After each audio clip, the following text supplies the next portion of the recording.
the epicenter of the coronavirus pandemic is New York.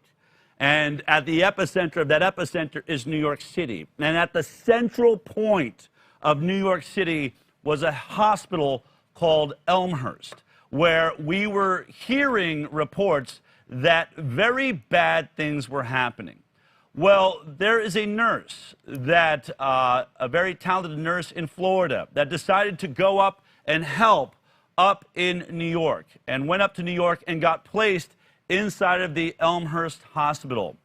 While she was there, what she saw was so disturbing that she took it upon herself to wear a hidden camera and bring in a recording device so that she could capture some of what she was seeing there.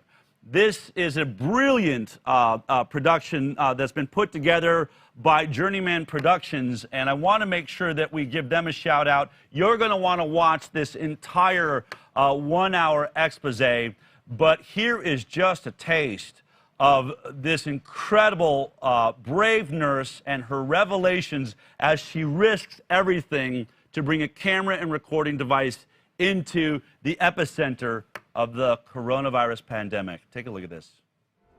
She began by telling us one of her most disturbing findings, that people who had repeatedly tested negative for COVID were being described as COVID confirmed.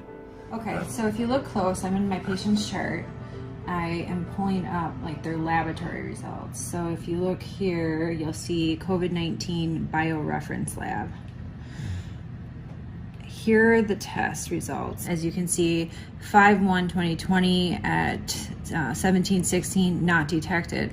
They test for a second time, 5/4/2020 at 17:59, not detected. So both of those are negative. Scroll up to the top. This is my patient. They are on a vent and they are being called COVID-19 confirmed. So not detected here, but so it's presumptive. Now they're all... They are detected. They're saying it's positive. Not detected. But it's not detected. What does that mean? So You said that they were vented immediately upon being brought in, is that? Yeah, so the thing is they're coming in with difficulty breathing, and a lot of these patients are really coming in with anxiety because they're scared. They take them and they tell them pretty much that if they don't get on a vent, then they're probably not going to survive. But the reality is, if they get on that vent, the likelihood of them walking out the hospital is slim to none. You're saying they're putting non-COVID or COVID rule out with definite COVID patients? Yes. So I was only wondering, because like I was looking at like all the patient rooms, and like this patient is in with like a non-COVID. I don't understand why they're doing that. I know. There's 4 patients in a row here Yeah. on COVID. And this is supposed to be the COVID place. Yeah. Because 7th floor, they've shut it down. That's and right. cleaned it. I'm confused. And then they're going to have non-COVIDs there. Yeah. This is going to be the only COVID, so they shouldn't put any non-COVIDs here. Well, that's what they've been doing. I have that right now happening. And like the guy over in... I had 226 Yeah. that were 2 negatives. And they end up positive. Like the guy over in 29, I had him upstairs because I was on CCU before it. Yeah. And he came in with a stroke. I know, that's what 26-1 was, a stroke. And Nothing no to do with COVID. Nothing to And do now with he's got COVID and he's on a vent. Well, because we gave it to him here. Incredible statements there, revelations. People not testing positive, being told, being listed as positive, laying in rooms with people that are all positive, only to be vented as though they're positive and perhaps catch the illness.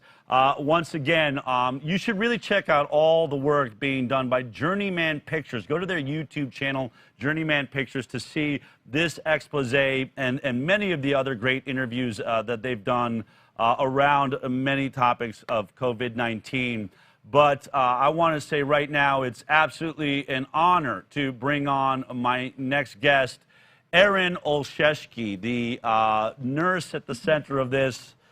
Man, I got to say, that takes some real guts to go into, I've actually done it before. I've worn cameras before. You can say that, but when you actually do it, it's very nerve-wracking, isn't it?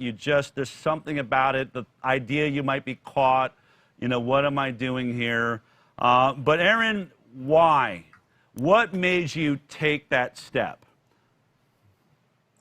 I just felt that as a nurse, it's my duty to protect my patients.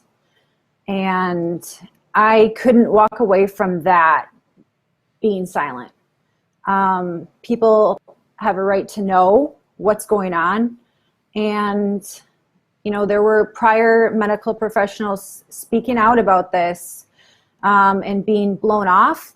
And I felt that the only way to possibly be able to prove this is with proof, indisputable proof that they cannot take away.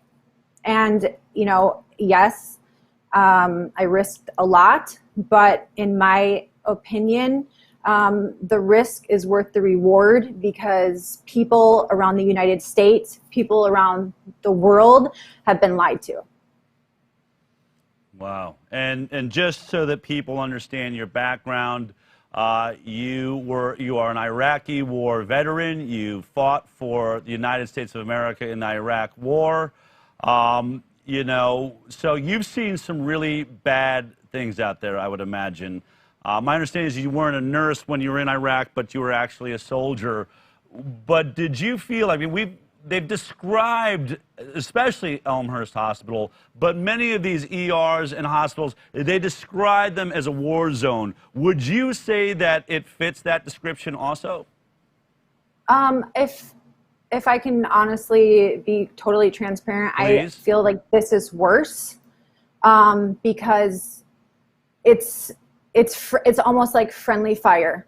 People are walking into these hospitals assuming that they're going to be taken care of, and you are literally going to walk in there and you will never walk out. It's worse, and it is destroying obviously lives, and it's destroying families, it's destroying our economy. Everything about these numbers that you are hearing across the world, globally, it's a lie. It's just based on lies. It's based on bad care. It's based on people being careless. It's based on bad authority. Well, bad decisions. Just based on the video we watched in the beginning, they are manipulating the truth. Tell me about the testing. So a person comes in, they are having, it sounded like some of them had been stroke patients. They give them a test. Can you tell me about the testing? How long does it take to find out if your patient has tested positive or negative? It would take anywhere from 5 to 10 days. Yes. But I went and got tested with an antibody test that I'm pretty sure here in the middle of Austin. I did it for the show. I went and said, let's see how this goes. They gave me my results. I think it was 15 minutes at the most. Do they not have that technology inside of Elmhurst Hospital? No, they don't. The technology exists, like you said, but they are not utilizing that. No. So if you come in and we don't even know, where are they putting you while we wait to find out? On the floors, they're putting you inside the hospital facility, and they are mixing COVID and non-COVID, which is creating hospital-acquired infections, nosocomial infections. So they are literally creating the pandemic that way. Unbelievable. Just because this is something we've been reporting on, I remember there was another nurse a few weeks back that spoke out about, I believe, the same hospital. Let's just take a look at what she had to say here. Literally, Black lives don't matter here. And that's pretty sad that somebody who is white and lives hundreds of miles away from the city gives more about these people than the actual people in this city. These people aren't dying from COVID. Let me give you several examples here.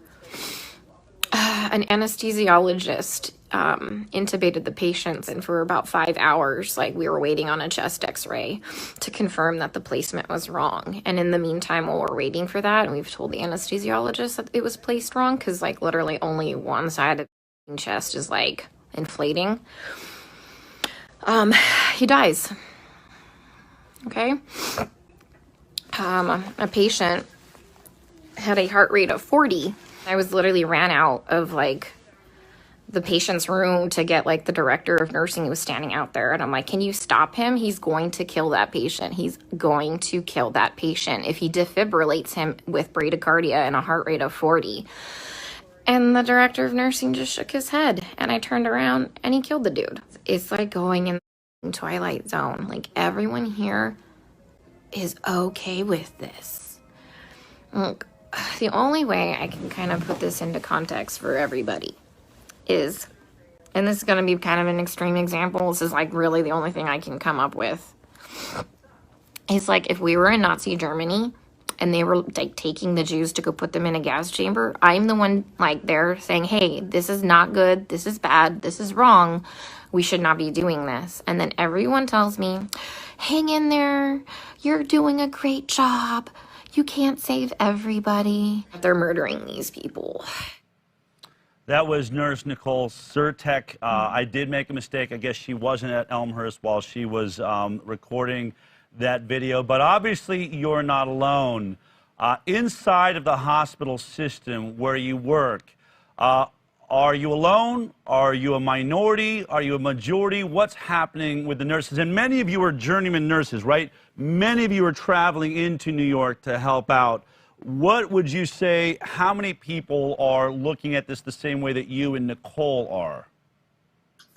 That's a good thing to bring up, because this is the problem I'm seeing with it. I actually spoke with Nicole on the phone last night and we were talking about this, is that the majority of the nurses there feel the same way I do. And we talked about it. I actually have it recorded. You know, I was there for a month and recording the entire time. So what people have seen is just a sliver. And all these nurses feel the same exact way, but everybody is afraid to speak out for the reason that they're threatened with obviously being sent home. If you ask, questions, if you try to, stick up for your patients and advocate for your patients like nurses are supposed to do, you are reprimanded. And, they say over and over, don't make any problems, keep it easy. We don't want to get kicked out, and a lot of it is just based around either being scared of what's going to happen to you, or, they don't want to lose that paycheck. Wow. And it's actually, my understanding is you were in Florida, you were a nurse there, you were involved in treating COVID-19 patients there, correct? Correct, yes. Now, was there a difference? We just heard a report about hydroxychloroquine. There's a huge, Lancet Papers just withdrawn this study that said that hydroxychloroquine was dangerous. Were they using hydroxychloroquine in Florida where you were? Absolutely. So we use the hydroxychloroquine and we use the zinc. And when I arrived in New York, I found out very quickly that that was totally off limits. And if you did, or any provider did prescribe it, it would be grounds to be fired. Where was that coming from? How high up did that go?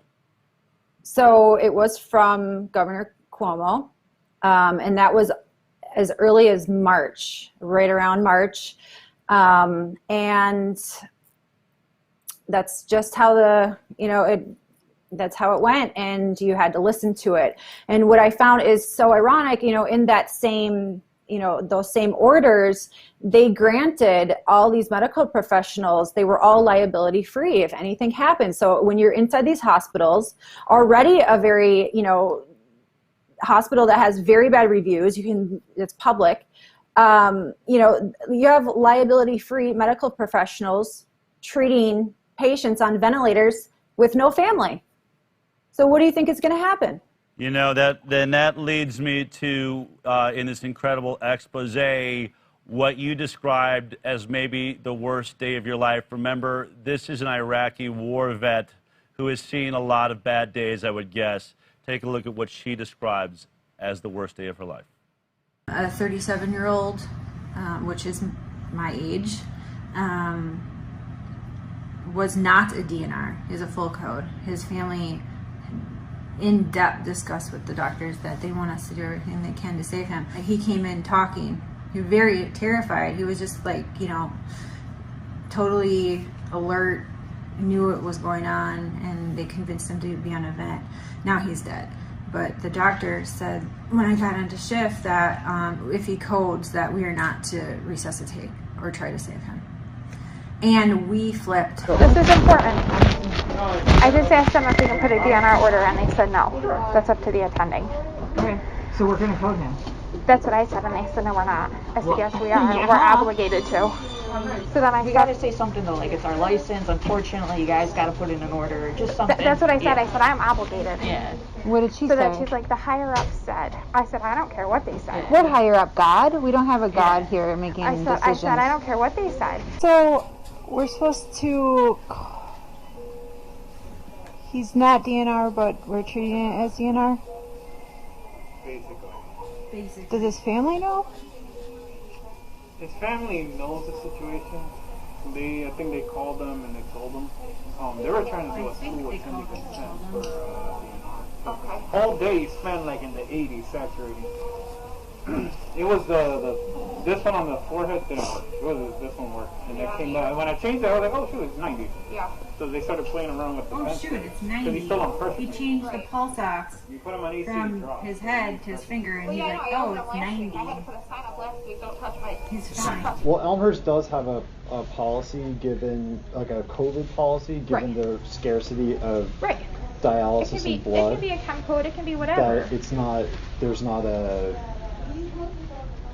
it's a difference. Normally the standard is whatever the family Right. says, like we just do. So Right. if they would say code them for 5 years, like we just do that Right. until they die. It's a little bit different now because of the new policy in place with Right. Dr. put in place, which is that you don't need full family like you can just tell someone that it's medically futile and that we're not Right. willing to just pour blood and resources into something that would be impossible to get back. Right. But he's 37. All I can think about is that at least he knows that we were fighting for him when he died. You know. Aaron, we hear that the victims of COVID-19 tend to be over the age of 65 and suffering from other life-threatening illnesses. What you are describing and talking about, this is a 37-year-old man, correct? Yes. And as a nurse, it seemed, look, I understand there are scenarios where, you can't resuscitate or it really wouldn't make sense. Someone is so far gone. But can you tell me what it was like to be hearing that and going through this over a young man with his whole life ahead of him, a family that is unable to visit and see how he's doing? You're the only person representing that family in that moment, are you not? I mean, he's all that we had, he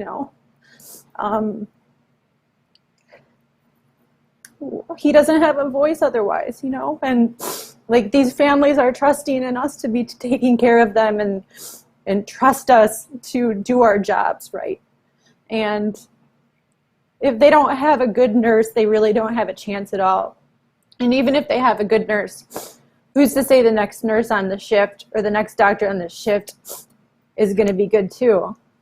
And it just goes against every single thing that we've ever learned and that we're taught to do as nurses, just to be ethical. And when something's wrong, we have to speak out about this, because if we don't do it, then who's going to? And whatever it takes and whatever I have to risk, at least I know that I'm giving these patients and their families the justice that they deserve. And so be it. Can I ask you? Can I ask you? Was this gentleman confirmed to be COVID-19 positive? At the end of his life, yes. Hospital acquired. So he got it while he was in the hospital. Yes. If you could get a message to Donald Trump right now, who is having to make decisions, I think obviously, you know, he can speak to Tony Fauci, Debbie Birx, these people that are in, what do you need our leadership to know? What do you want the National Institute of Health to know? What do you want Andrew Cuomo to know? I want them to know that what is happening, and even still, it's still happening. I have friends that are still there. That we need a federal investigation immediately. We need to go there and we need to flip tables over. We need to go through every single chart. We need to contact every single family because a lot of bad stuff has happened. There has been no autopsies allowed. And we just need to go to the absolutely highest power because I am just one person, but I know that there are a lot more people out there that have a lot more power than me. So I am willing to risk everything in order to bring justice, not only to like the patients and not only to their families, but to the rest of the world, because I know a lot of people have been going through horrible things. It has shut down the economy. It has taken out businesses. It has, you know, torn apart families. There has been a lot of suicide. I mean, there's so many things that this has affected, and nobody will even look at this. And, you know, if they're going to do a federal investigation for the Major League Baseball steroids issue, then I don't see why they wouldn't do one here. Erin, I know you're going to continue to be a voice now for the voiceless, and I want to thank you for your courage. You, I think, are representing your country in probably the most brave way you have so far in your life. So let me thank you for that from the High Wire. Continue to be brave. Let us know in any way that we can support you. Thank you so much for the truth. Thank you. Thank you guys very much for allowing me to scream the truth. If you like that clip, then be sure to check out our live broadcast of The High Wire every Thursday morning at 11 a.m. Pacific Time. You can watch it on Facebook, YouTube, iTunes, and Twitter. We'll see you there.